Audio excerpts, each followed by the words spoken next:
Alright guys, so I'm going to be doing a review of DLC 1.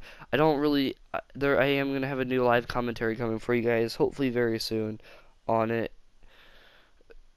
And kind of going over all the different maps and how I feel, or looking at them and everything. I just have some gameplay in the background for you guys, while you guys watch and enjoy. So, my honest review of it, of if it's worth buying or if it's just worth forgetting. So, if you played Modern Warfare 3, there is your Resistance map pack. You have Resistance basically from Modern Warfare 3. You have Anthropod, and then you have Valkyrie. And then you have the new War map. So we'll start out with multiplayer, and then we'll move into the zombie side of things. So, multiplayer wise, I say 2 out of 3 of the maps are good, and I would say one of the maps is just plain old garbage. Anthropod is pretty darn bad. It's not a very good map. I mean, I haven't played it online.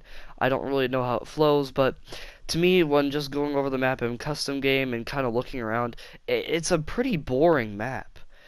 It's not really that fun, and it looks like if you're a shotgun or SMG player, you're not really going to like the map at all. It's not really made for running and gunning. You have to have long sight lines, and it is not at all made for the game mode kill confirmed.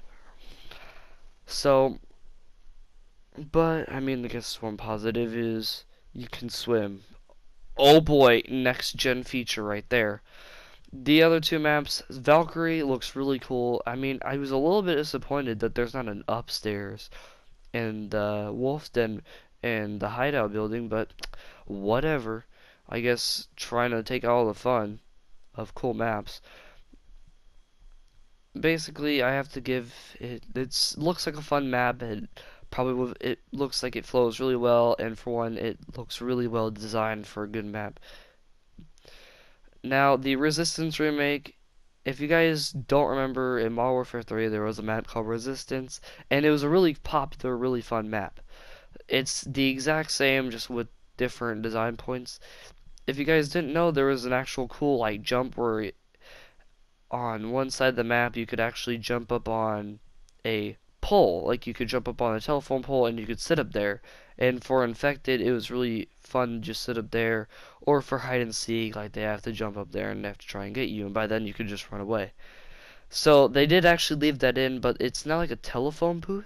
But you can't go anywhere else on the booth because this game is basically Call of Duty Invisible Barriers. So, yeah, it's. I'm glad they still left it in. The biggest camping spot of all time in Resistance is still there. You can still camp it really hard.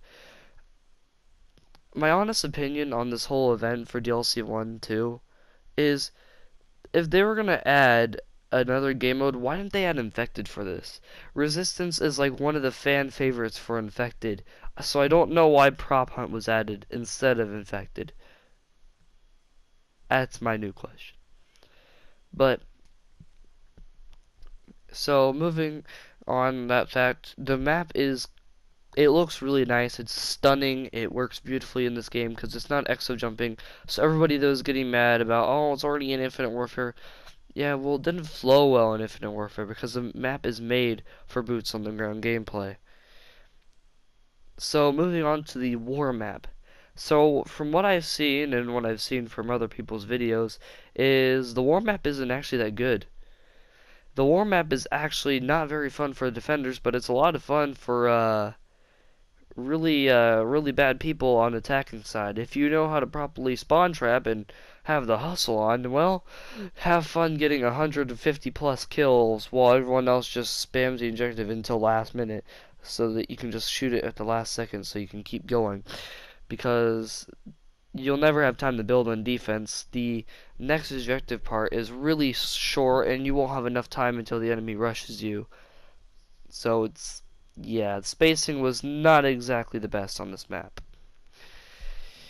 Now, but I mean, if you're on attack, you'll probably enjoy it. I mean, the freeing hostage part, one of the rooms is just really weird. There's not even anything there for cover-wise, so it's just kind of weird to me.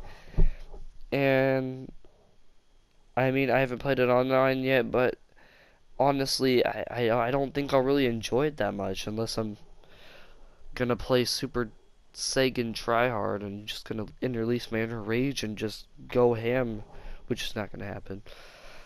Now, moving on to the zombie side of things, the Darkest Shore. Is it a fun map? I mean, if you're looking, honestly, I feel like when whoever designed the Darkest Shore, they must have hired like the most biggest edgelord, because I kid you not, this took me a few rounds to figure out, and even when I was playing with my friend, he didn't notice, but there is literally just a whale, a dead, like, infected humpback whale that disturbs me a little bit at the beach that you spawn at. Like, if you just look back, or if you're like looking back where all the zombies are on the very first round, and you look to your right, there is a dead humpback whale, I'm pretty sure, just laying there that looks more infected than a person with the mump. It's really disturbing, but the train system is kind of confusing to get at first. I still don't understand it, and Pack-a-Punch is 10 times harder to get in this one. I haven't got it yet, and it still has this hold your hand type of style. So, yeah, not exactly fun, so I bet the Easter egg was already solved. And, well, let's see. I mean, the fog that everyone was really concerned about, it's actually not really that annoying. I mean, you can go a total like 5 or 6 rounds without even seeing it, and if you're inside, you don't have to worry about it. The new zombie is literally Dr. Octopus. You know Dr. Octopus? It's basically what it is. And it is a miniature Panzer tank, by the way. It has more armor than um, anything. I mean, I can't even describe how many rounds of magazines it'll take you. Honestly, I have to give my honest thinking of if it's worth the $15 to buy US money or whatever it is for anywhere else. I would have to give it a maybe wait. I would honestly give it a wait until the very next DLC. Because honestly, you can still play the free DLC event, so you can still get all the weapons. You don't have to have this first DLC. I'd honestly wait and see what you think of the next DLC until you buy this one.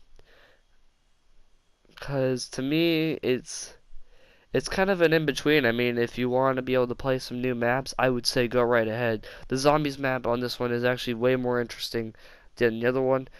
I mean, come on, you get to face Dr. Octopus. Who doesn't want to do that? So yeah, that's my honest review of the map. I'd have to say I would honestly just give it at a 5. Like, it's not outstanding, but it's not horrible either. So anyway, thank you guys for watching. I mean, yeah. But anyway, so I just wanted to come in here really last minute and kind of tell you thank you guys for all the support before I do go. Thank you guys for all of that. I I've honestly enjoyed all the support, the likes, the comments on each of the videos. It's been amazing to respond to you guys. So thank you guys. So I'm still working on another project. The war video, I still have to get the defending side, so I have to do that, and then the DLC 1 video should hopefully be out very soon, of like my first impressions of the map and all maps and all that. So yeah, I'll see you guys later.